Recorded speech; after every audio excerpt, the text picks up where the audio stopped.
আমার আব্বা অ্যাক্সিডেন্টে মারা গেছেন, আমরা দুঃখ সইতে না পেরে তার বিরুদ্ধে মামলা করি। এখন আইনগতভাবে আমাদেরকে 1 লক্ষ টাকা দিতে চায়। এই টাকা নেওয়া কি হারাম না হালাল? আর আমার আব্বা কি শহীদি মর্যাদা পাবে আমরা এই টাকা নিলে? আমরা দোয়া করি এই ভাইয়ের বাবাকে আল্লাহ তাআলা মাগফিরাত নসিব করুন। আর জেনে রাখি আমরা যে রোড অ্যাক্সিডেন্টে যদি কারোর আকস্মিক মৃত্যু হয়, নবী সাল্লাল্লাহু আলাইহি সাল্লামের হাদিসের আলোকে এই লোক ঈমানের সাথে মৃত্যু হলে আশা করা যায় সে শাহাদাতের মর্যাদা পাবে ইনশাআল্লাহ। কারণ নবী সাল্লাল্লাহু আলাইহি সাল্লাম বলেছেন আশ-শাহীদু খামসুন, কোন কোন আছে আশ-শাহীদু সাবউন আও তিসউন গায়রু শাহীদি ফি সাবিলিল্লাহ।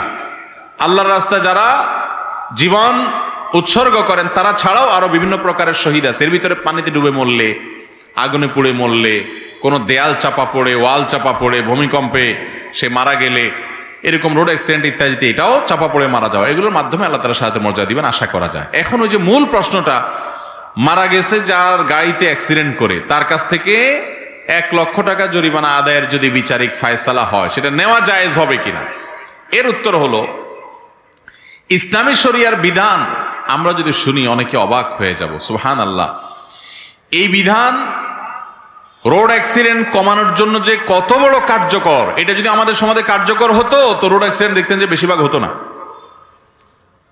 যদিও রোড অ্যাক্সিডেন্টের জন্য সবসময় গাড়িওয়ালারাই দায়ী না। আমাদের দেশে রোড অ্যাক্সিডেন্ট হলে কেউ ধরেন মারা গেল বা কেউ আহত হলো, গায়ের নিচে চাপা পড়ে, চোখ বন্ধ করে আমরা গাড়িওয়ালাকে ধরে দোলাই শুরু করে দিই, ঠিক না ঠিক? এটা আমাদের অনেক বড় অবিচার।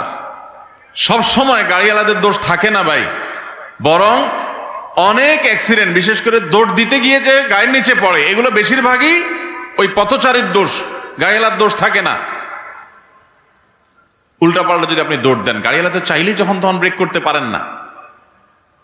হার্ড ব্রেক, অতিরিক্ত হার্ড ব্রেক করলে গাড়ি উল্টে সব যাত্রী সহ মারা যেতে পারেন।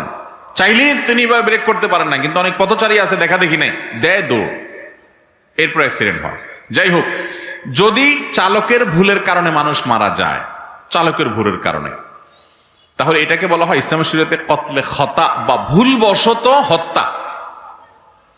এই কতলে খতার কারণে ইসলামী শরীয়তের বিধান হলো দিয়ত দিতে হয়। দিয়ত, দিয়ত মানে রক্তপণ। এই রক্তপণটা কত জানেন? 100 ওটের মূল্য। কত ওটের মূল্য? 100 ওটের মূল্য। বিভিন্ন সাইজের ওট হবে, কিছুটা ছোট, কিছু মাঝারি, কিছু বড়, এরকম সব রকমের সাইজের ওট মিলিয়ে 100 ওটের মূল্য দিতে হবে নিহত ব্যক্তির পরিবারকে। এটা হল ইসলামের নির্দেশ। সৌদি আরবে এই নির্দেশটা এখনো কার্যকর আছে বিচারিকভাবে, যার কারণে কোনো মানুষ যদি সেখানে মারা যায় আর যে ড্রাইভার যদি তার ভুল হয়ে থাকে, তাহলে তার উপরে এই 100 ওটের মূল্য দেওয়াটা আবশ্যক হয়ে যায়। 100 ওটের মূল্য, এভারেজ একটা ওটের মূল্য যদি ছোট বড় মিলে যদি এভারেজে 5,000 টাকা হয়, তাহলে 100 ওটের মূল্য হয় 5 লক্ষ সৌদি রিয়াল। 5 লক্ষ সৌদি রিয়াল মানে বাংলাদেশ টাকা কত এখন? 30 টাকা করে রিয়ালের দাম। 5 লক্ষরে 30 দিয়ে গুণ দিলে কত দাঁড়াবে? 1.5 কোটি টাকা। 1.5 কোটি টাকা একজনের জন্য। যদি রোড অ্যাক্সিডেন্টে 10 জন মারা যায় তো প্রত্যেকের এরকম করে দিতে হবে। আপনারা মনে করবেন এটা তো হাস্যকর, এটা কি কোনোদিন সম্ভব? ভাইয়েরা আমার, আমি নিজে এরকম বহু বিচারের সাক্ষী ছিলাম। কেন বিচারের সাক্ষী ছিলাম? কারণ আমি সৌদি আরবে যেহেতু মোতারজেম বা ট্রান্সলেটর এবং প্রিচার হিসাবে ইসলামিক অ্যাফেয়ার্স মিনিস্ট্রির অধীনে যে ইসলামিক সেন্টার, দাওয়া সেন্টার, সেখানে কাজ করেছি। মাঝে মধ্যে বিভিন্ন বিচারকদের বিচার কাজে আমাদেরকে ডাকা হতো।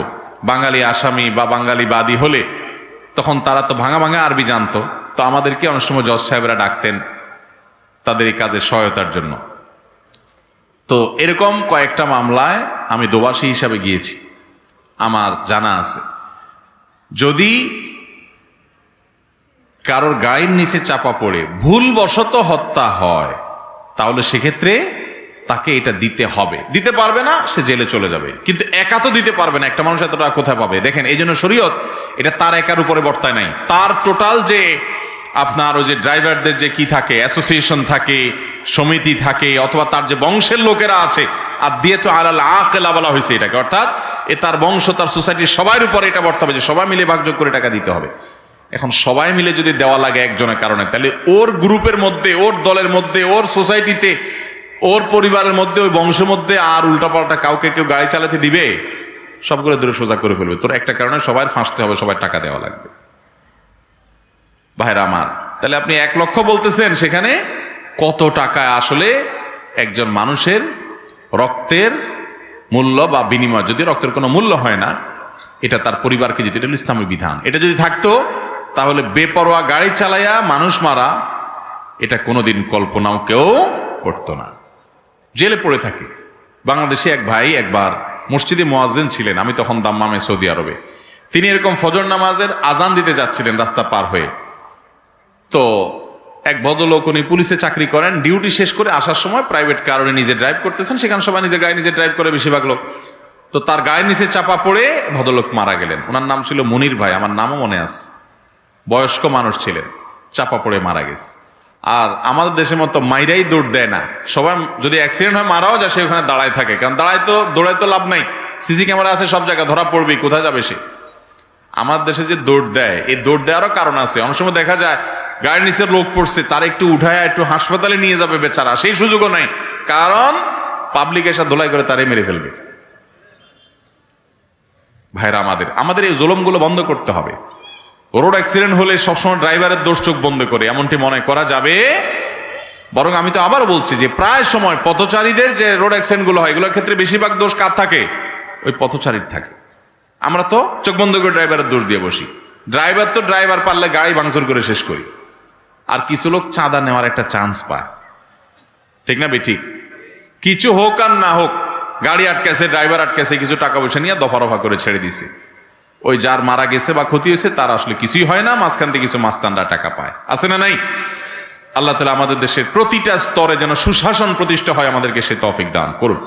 তাহলে ভাইরা, এই টাকা আপনার নেওয়া আপনার জন্য জায়েজ হবে। আপনার বাবাকে যদি কেউ ভুলবশত গাড়ি চাপা দিয়ে আপনি টাকা নিতে পারেন, এর কারণে কোনো গুনাহ হবে না, আপনার বাপের সাহায্যের মর্যাদার ক্ষতি হবে না।